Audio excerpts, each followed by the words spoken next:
phones, Babylons can't crack the code. Elite 11.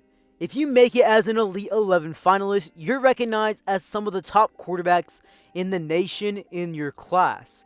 This is B. Kelly back again with another banger video. In today's video, y'all, I am going to be talking about what happened to all the quarterback finalists in the 2017 Elite 11 class. This class had a total of 12 quarterbacks as finalists, and I'm going to be talking about each one of them and what they've done so far in their college football career / NFL career if they've made it that far so far. Now, before I move on with the video as usual, remember to smash that like button and subscribe if you haven't already, as we are on the road to 10K. Now, let's get into it. The first Elite 11 finalist we're going to be talking about in today's video was Devin Leary.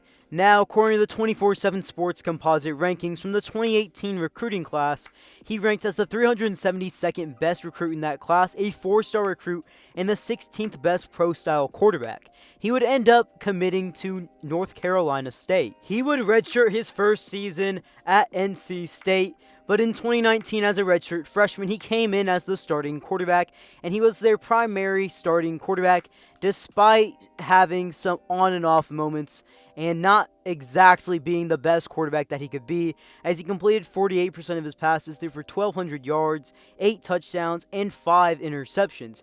He was off to a good start in 2020 as a redshirt sophomore, but he would end up getting hurt just 4 games into the season, and that was effectively the end of his redshirt sophomore campaign, in which he threw for 890 yards, completed 60% of his passes, 8 touchdowns, and 2 interceptions.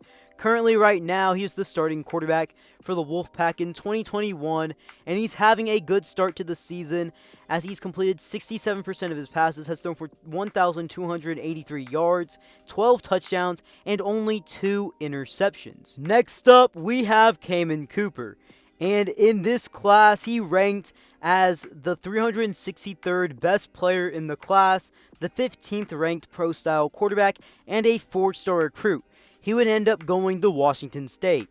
Cooper really hasn't had the most opportunity yet in his college career, as he's only played in 5 games as a member of Washington State so far as a backup quarterback. His career numbers include 65% of his passes being completed, 143 total passing yards, 0 touchdowns, and 1 interception. On to the next quarterback, we have Quincy Patterson.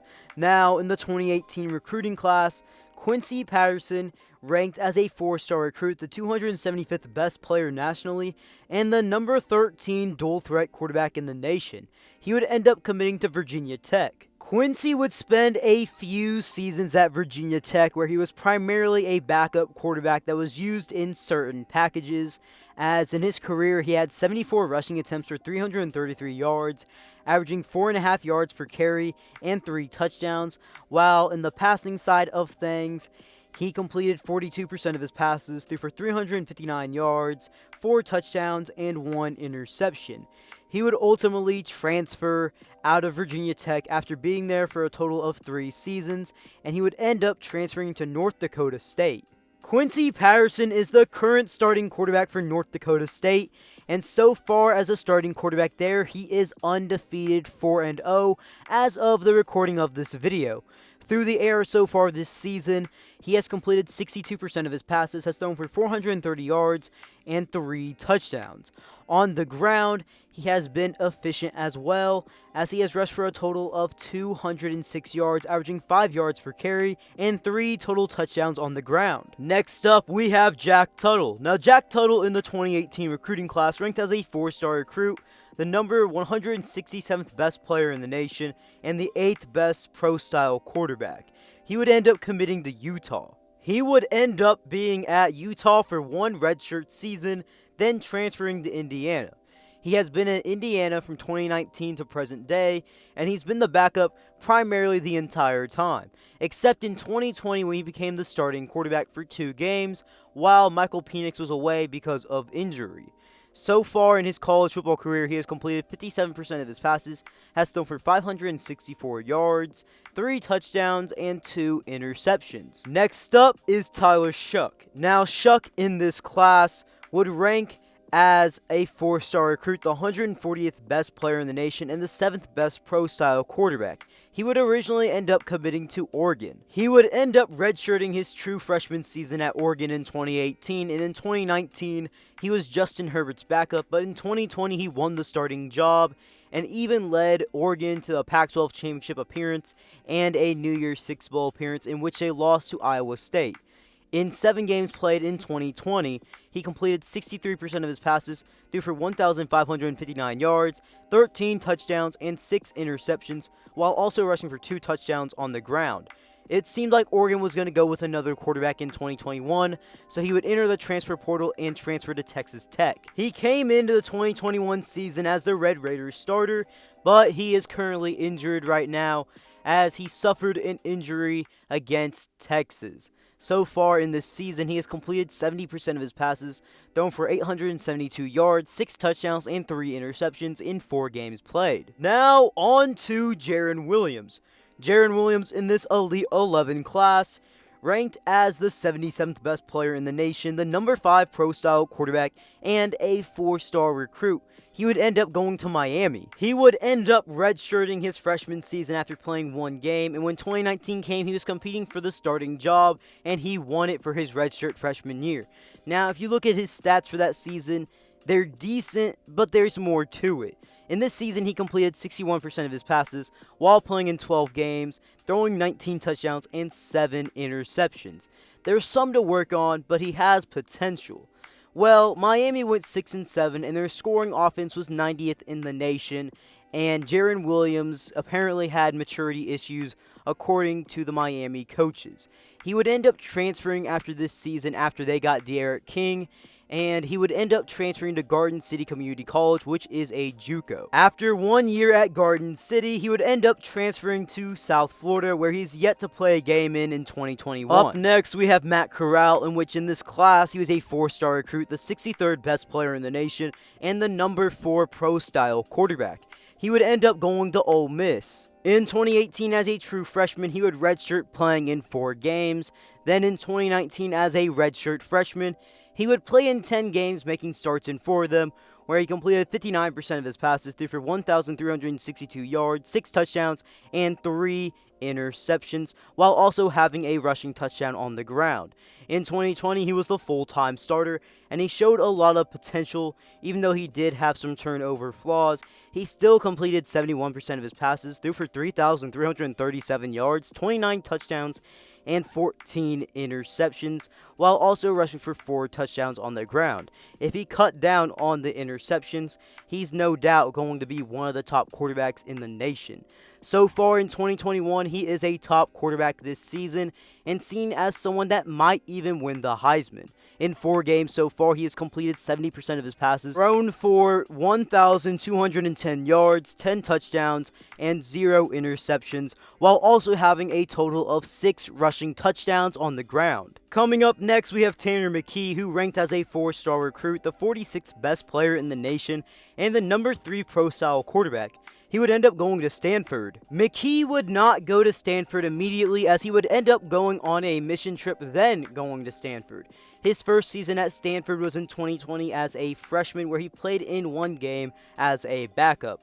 In 2021 so far, he's been the starting quarterback for Stanford this season, and he's played pretty well, as he's completed 64% of his passes, thrown for 1,093 yards, 11 touchdowns, and 0 interceptions, as well as 2 rushing touchdowns on the ground, all in 5 games. On to the next quarterback, we have Justin Rodgers. He ranked as a 4-star recruit, the number 43 player in the nation, and the number 3 dual-threat quarterback as well, and he would end up going to TCU. He would spend 2 seasons at TCU. One was a redshirt season, but at TCU, all he did was play in 1 game and attempt 1 pass for 1 yard and completing that 1 pass.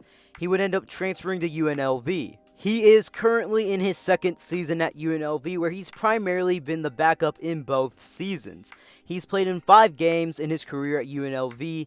He has attempted 39 passes, completing 59% of them, throwing for 200 yards, 2 touchdowns, and 0 interceptions. Next up, we have Dorian Thompson-Robinson. In this class, he ranked as a 4-star recruit, the number 36 player in the nation, and the number 2 dual-threat quarterback. He would end up committing to UCLA. In his entire career so far at UCLA, he has been their go-to guy as their starting quarterback, and he's been playing pretty well the entire time, making steady improvements in his game each season. So far in his career, he has completed 60% of his passes, thrown for 6,286 yards, 50 touchdowns, and 21 interceptions, while also having 9 rushing touchdowns on the ground.